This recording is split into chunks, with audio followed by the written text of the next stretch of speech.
এরপরে আসবো adverb clause বা অ্যাডভার্বিয়াল ক্লজ।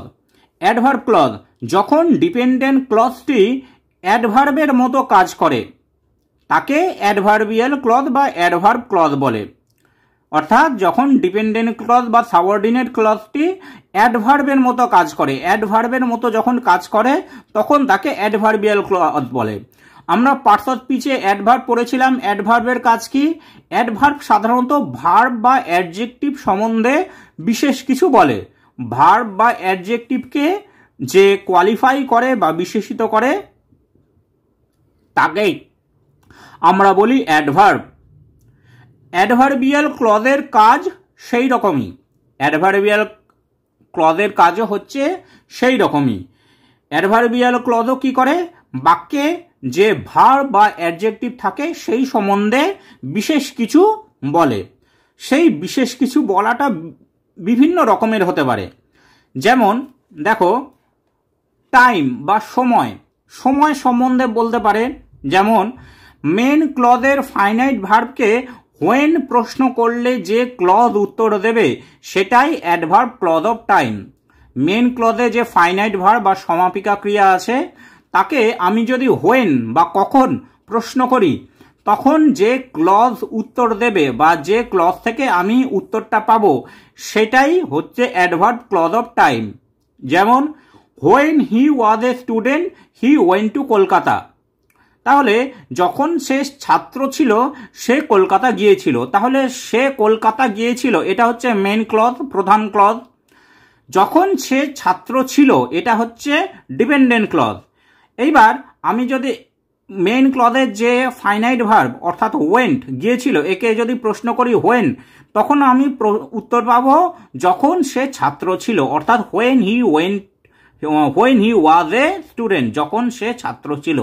অর্থাৎ এই অংশটা কি করছে? এই অংশটা সময়কে নির্দেশ করছে, অর্থাৎ অ্যাডভার্বের মতো কাজ করছে, সেই জন্য এটা হচ্ছে অ্যাডভার্বিয়াল ক্লজ।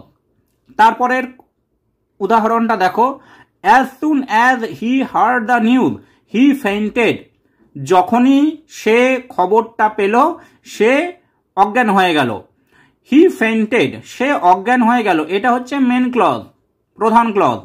নির্ভরশীল বা ডিপেন্ডেন্ট ক্লজ হচ্ছে কোনটা? As soon as he heard the news, যখনই না সে খবরটা পেল। তো যখনই সে খবরটা পেল তখনই কি হলো?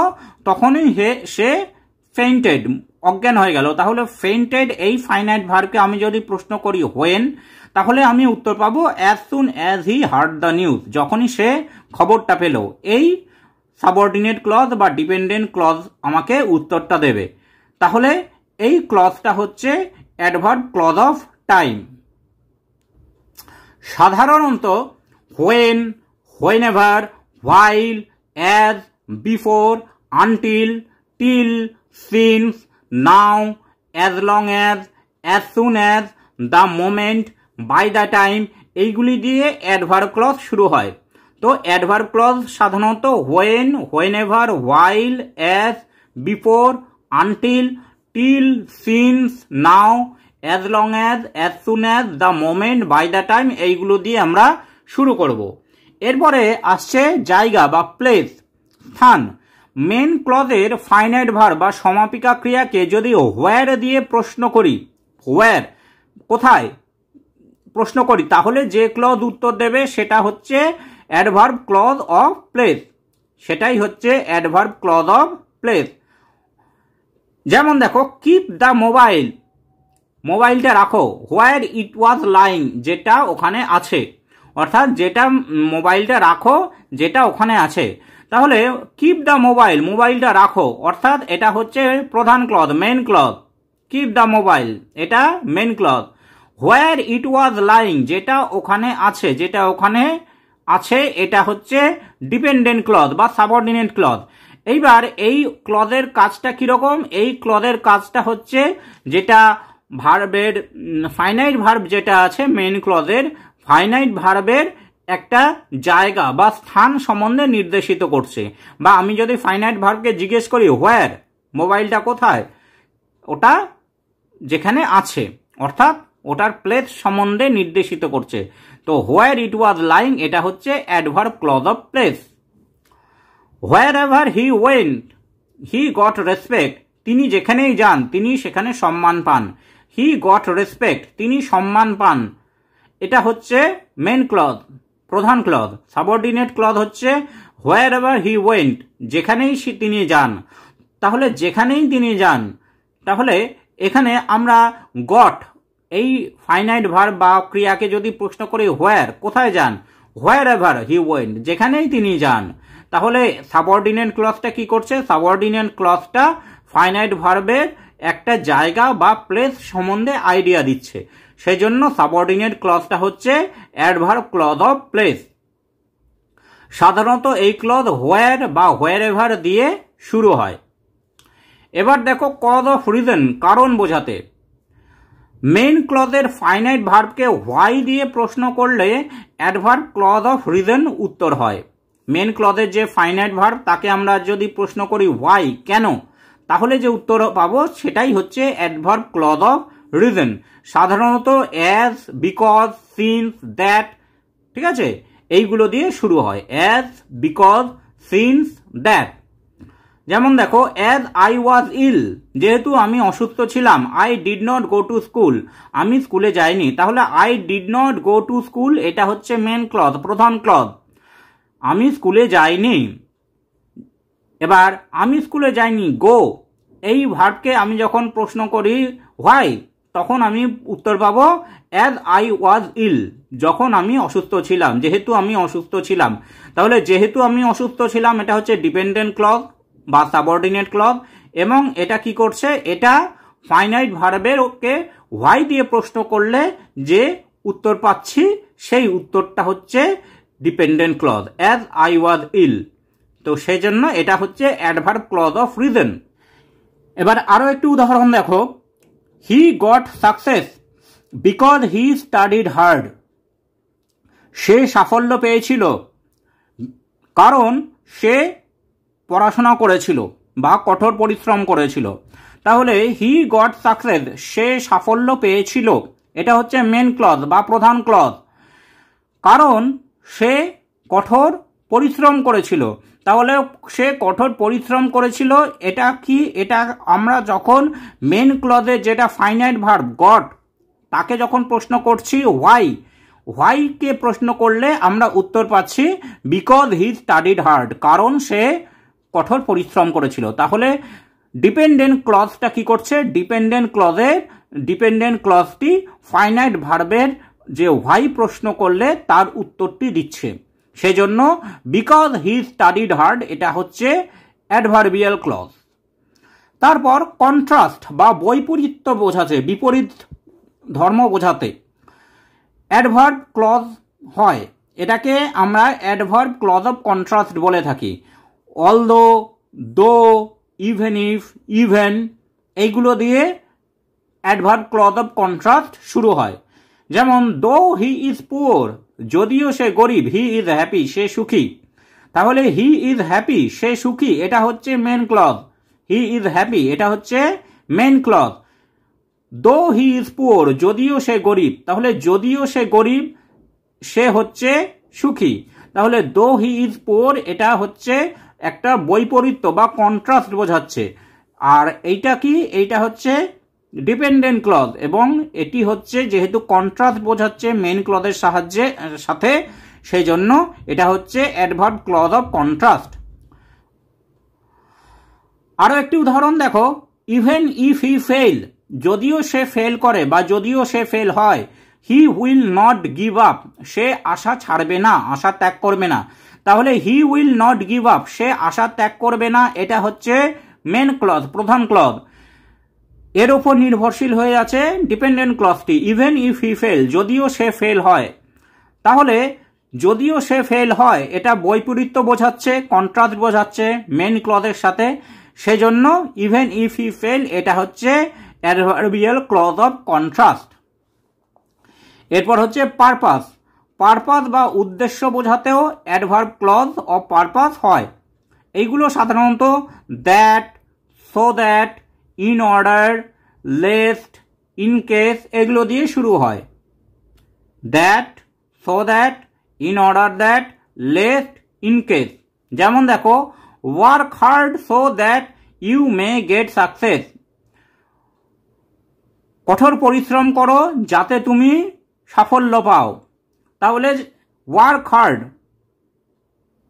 পরিশ্রম করো, এটা মেন ক্লজ, প্রধান clause. So that you may get success, যাতে তুমি সাফল্য পাও। তাহলে যাতে তুমি সাফল্য পাও, so that you may get success, এইটা কি করছে? এইটা উদ্দেশ্য বোঝাচ্ছে। এটা হচ্ছে সাবঅর্ডিনেট ক্লজ, এটা মেন ক্লজের উদ্দেশ্য বা পারপাস বোঝাচ্ছে। তো সেই জন্য so that you may get success, এটা হচ্ছে অ্যাডভার্ব ক্লজ অফ পারপাস। তারপর we write that we may not forget, আমরা লিখি যাতে আমরা ভুলে না যাই। তাহলে আমরা লিখি, উই রাইট, এটা হচ্ছে মেন ক্লজ, প্রধান ক্লজ। উই রাইট, আমরা লিখি যাতে আমরা ভুলে না যাই। তাহলে আমাদের যে লেখার যে উদ্দেশ্য, সেই উদ্দেশ্যটা প্রকাশ করছে কি? প্রকাশ করছে এই ডিপেন্ডেন্ট ক্লজটা, that we may not forget, যাতে আমরা ভুলে না যাই। তো সেই জন্য এই অংশটা হচ্ছে অ্যাডভার্ব ক্লজ অফ পারপাস। তারপর রেজাল্ট বা ফলাফল বোঝাতে so that, that, such, that এই দিয়ে শুরু হয়। রেজাল্ট বা ফলাফল বোঝাতে that, so that, such, that এই দিয়ে শুরু হয়। যেমন he is so tired that he can not walk. He is so tired, সে খুব ক্লান্ত। এর ফলাফল কি? এর ফলাফল হচ্ছে সে হাঁটতে পারবে না। That he can not walk, তাহলে হি সো টায়ার্ড এটা হচ্ছে মেন ক্লজ। এবার that he can not walk, সে আর হাঁটতে পারবে না, এটা হচ্ছে ডিপেন্ডেন্ট ক্লজ। এবং ডিপেন্ডেন্ট ক্লজটা কি করছে? মেন ক্লজের ফলাফল বোঝাচ্ছে।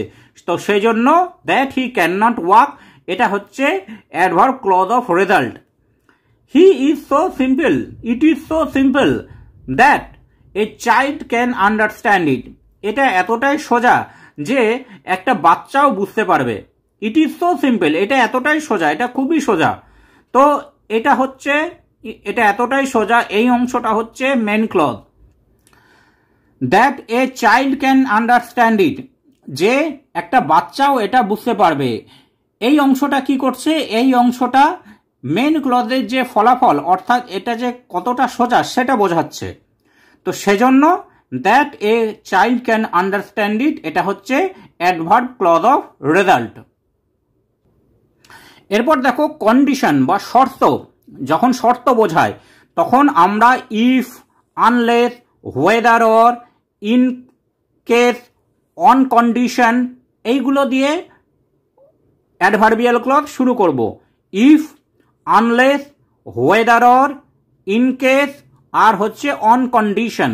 যেমন দেখো, ইফ ইউ ওয়ার্ক হার্ড, যদি তুমি খাটো বা পরিশ্রম করো, ইউ উইল গেট সাকসেস, তুমি সাফল্য পাবে। তাহলে ইউ উইল গেট সাকসেস, তুমি সাফল্য পাবে, এটা হচ্ছে মেন ক্লজ। তাহলে সাফল্য পাওয়ার শর্ত কি? সাফল্য পাওয়ার শর্ত বা কন্ডিশন হচ্ছে ইফ ইউ ওয়ার্ক হার্ড, যদি তুমি পরিশ্রম করো। তাহলে ইফ ইউ ওয়ার্ক হার্ড, এই ডিপেন্ডেন্ট ক্লজটা কি করছে? ডিপেন্ডেন্ট ক্লজটা মেন ক্লজের শর্ত বা কন্ডিশনটা বোঝাচ্ছে। তো সেই জন্য ইফ ইউ ওয়ার্ক হার্ড এটা হচ্ছে অ্যাডভার্বিয়াল ক্লজ অফ কন্ডিশন। তারপরে দেখো, আনলেস ইউ হারি, যদি তুমি তাড়াতাড়ি না করো, you can not catch the train, তুমি ট্রেনটি ধরতে পারবে না। তাহলে you can not catch the train, তুমি ট্রেনটি ধরতে পারবে না, এটুকু হচ্ছে মেন ক্লজ। তুমি ট্রেনটা ধরতে পারবে না, তার কারণ বা তার শর্ত কি? তার শর্ত হচ্ছে যদি তুমি তাড়াতাড়ি না করো, আনলেস ইউ হারি। তাহলে আনলেস ইউ হারি এই অংশটা, অর্থাৎ ডিপেন্ডেন্ট ক্লজটি কি করছে? ডিপেন্ডেন্ট ক্লজটি মেইন ক্লজের একটা কন্ডিশন বা শর্ত বোঝাচ্ছে। আনলেস ইউ হারি, যদি তুমি তাড়াতাড়ি না করো, তাহলে এই ডিপেন্ডেন্ট ক্লজটি হচ্ছে অ্যাডভার্বিয়াল ক্লজ অফ কন্ডিশন। তারপর কম্পারিজন বা তুলনা বোঝাতে, দুটো জিনিসের মধ্যে তুলনা বোঝাতে সাধারণত as, as, so as, than, as এইগুলো দিয়ে শুরু হয়। As, as, so as, than আর অ্যাজ এইগুলো দিয়ে শুরু হয়। যেমন as you sow, so will you reap, যেমন তুমি বীজ বপন করবে তেমনই তুমি ফসল পাবে। তাহলে অ্যাজ ইউ সো, যেমন তুমি বীজ বপন করবে, সো উইল রিপ, তেমন তুমি ফসল পাবে। তাহলে এইখানে কি করছে, এইখানে যেমন তুমি বীজ বপন করবে একটা ঘটনার সাথে, তেমন তুমি ফসল পাবে আরেকটি ঘটনার তুলনা বোঝাচ্ছে। এই অংশটি মেন ক্লজ এবং প্রথম অংশটি হচ্ছে অ্যাডভার্বিয়াল ক্লজ এবং সেটি হচ্ছে অ্যাডভার্বিয়াল ক্লজ অফ কম্পারিজন। এবার তারপরেরটা দেখো, she is younger than she looks, সে হচ্ছে যতটা দেখায় তার থেকে বয়সে ছোট।